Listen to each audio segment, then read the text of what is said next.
How's it going, guys? Jack and Maddie with the Toasty Bros, and today we're checking out a graphics card that we could never afford when it came out, but this is the Vega 56. And you could buy this card right now for about $120 to $130 on eBay, which sounds like a good deal, but that is a very competitive price point right now on the used market. Is the Vega 56 a graphics card you should consider? We're about to find out in today's video, but first, a word from today's sponsor. Big shout out to ILO for sponsoring today's video. As we all know, we spend a lot of times on our PC, whether it's for work or for leisure, and we want to ensure that our computer is running at its best. But let's face it, it can be a lot of work to monitor every single file we download, clean our PC, and manage all our passwords. That's why ILO System Mechanic Ultimate Defense is here to make everything easy for you. This software is like a Swiss Army knife for your PC, an all-in-one software to offer peak performance. It removes internet junk files, erases browser cache, and repairs registry issues to increase the speed of any bogged down computer. It also takes care of any system hogging bloatware,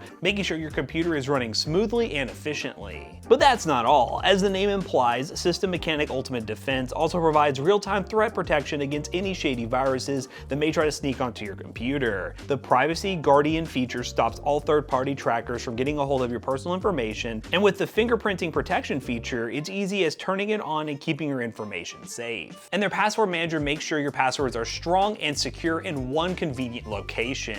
If you're ready to improve your computer's performance and security, then use our link down below to get ILO's System Mechanic Ultimate Defense today. By using our link, you'll get 60% off, along with 30 days free and 24/7 tech support over on ilo.com/toastybros. Be sure to use code TOASTYBROS on checkout or use the link down below. And big thanks again to ILO for sponsoring today's video. So this graphics card released all the way back in 2017. It performed similar to a 1070 or 1070 Ti, but it was $400, which definitely was a pretty hefty price point at that time because graphics cards aren't like 4090s are today where they're just really expensive. So this was a very, very high-end card that a lot of people didn't recommend because the 1070, 1070 Ti and 1080 of course existed, sometimes cheaper than this card, but now driver support has continued. Some of the drivers have even allowed it to perform better than it ever used to. So today we just really want to figure out in our test bench, is it actually worth buying this card for not even a third of the price, or is it better just to stay away from it and get something else? So let's go ahead and talk about some of the key specs of this Vega 56. Now this is a Vega 10 GPU, obviously, with 3,584 cores. It has 8 gigs of HBM2 memory, which is high bandwidth memory, which is something this Vega lineup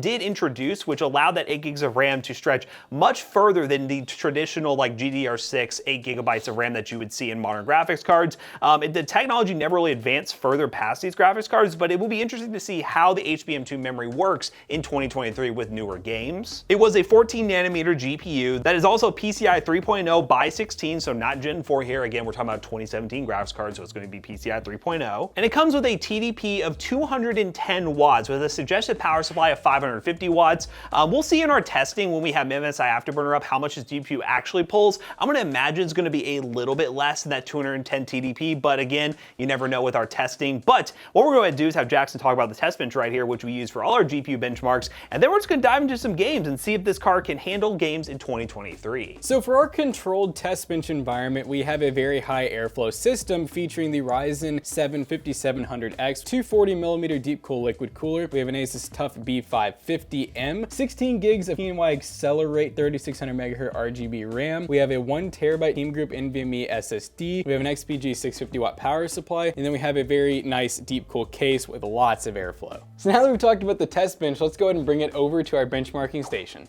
Alright guys, so now that we have the Vega 56 ready to go, let's talk about some benchmarks. Now the games we tested are as follows. We have Cyberpunk, Forza Horizon 5, Warzone kinda, Red Dead Redemption 2, Hogwarts Legacy, Apex Legends, and Fortnite. Now first up, let's talk about this card real quick. The Vega 56 used something that's called high bandwidth memory, or HBM2 memory. Now the reason you don't see that much anymore is because it's incredibly expensive, and HBM2 was designed to help with memory bandwidth bottlenecks. But the thing is, there really aren't that many memory bandwidth bottleneck issues, and the cost of HBM2 and the further future HBM3 did not make a whole lot of sense versus GDDR6, so that's why most modern GPUs are using that. But I could see in the future with games being much more VRAM dependent with the way the progression of new games are, I could see the HBM3 or other standard coming to the market soon, so that's something to keep an eye on, but that's for a whole other video. But in terms of the performance of this GPU with its 8 gigs of HBM into memory, it performed pretty well. First up in Cyberpunk 1080p medium settings with balanced FSR, we had an average of 66 FPS, a minimum of 38, and a max of 107.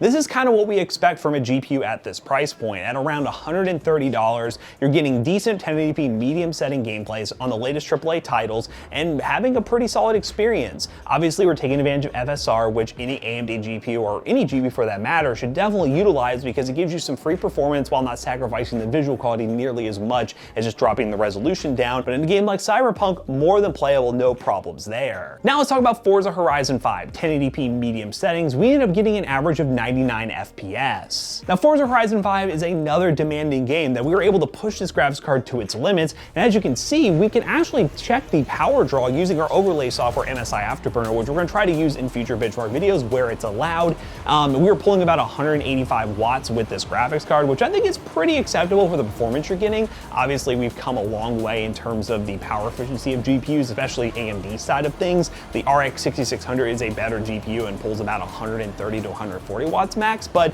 for the most part, more than adequate. I think if you pair this thing with a modest i5 or Ryzen 5 CPU and a 600 watt power supply, you'll have no problems making that work.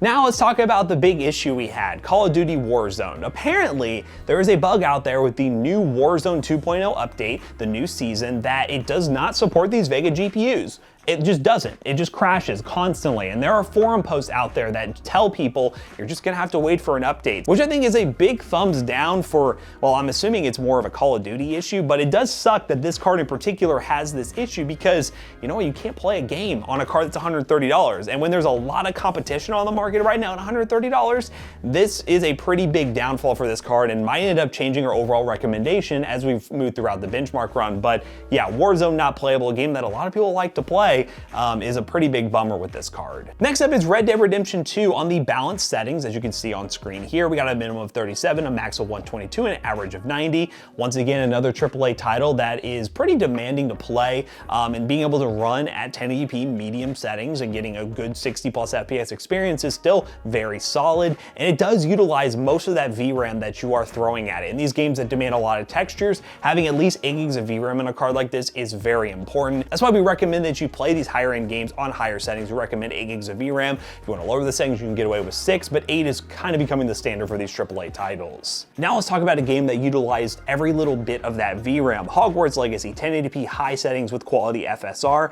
We got 60 plus FPS, 90 at times, but we were pulling 7 gigs of VRAM. So every little bit of it was pretty much being utilized from this graphics card. Hogwarts Legacy, like newer AAA titles, will eat up as much VRAM as you can get it. So obviously you're going to want to stick at 1080p with this card, but if you're paying $130 for a graphics card, I would think the understanding is you are going to be staying at 1080p, but you know, the performance still meets good expectations. So if you have one of these cards, I don't think you would feel very motivated to upgrade unless you're a big Warzone player and you're just really upset that it's not working with Warzone right now. Now let's dive into some live action gameplay with some esports titles that we do recommend. We got Apex Legends 1080p medium high settings, and we got a super smooth 165 FPS plus, no problems whatsoever. In these videos, I do like to recommend what kind of CPU you should pair with this graphics card if you are going to pick one up, and I would say probably like the Ryzen 5 5500 or 5600 is a solid option. You also have the i5 10400F or 12400F.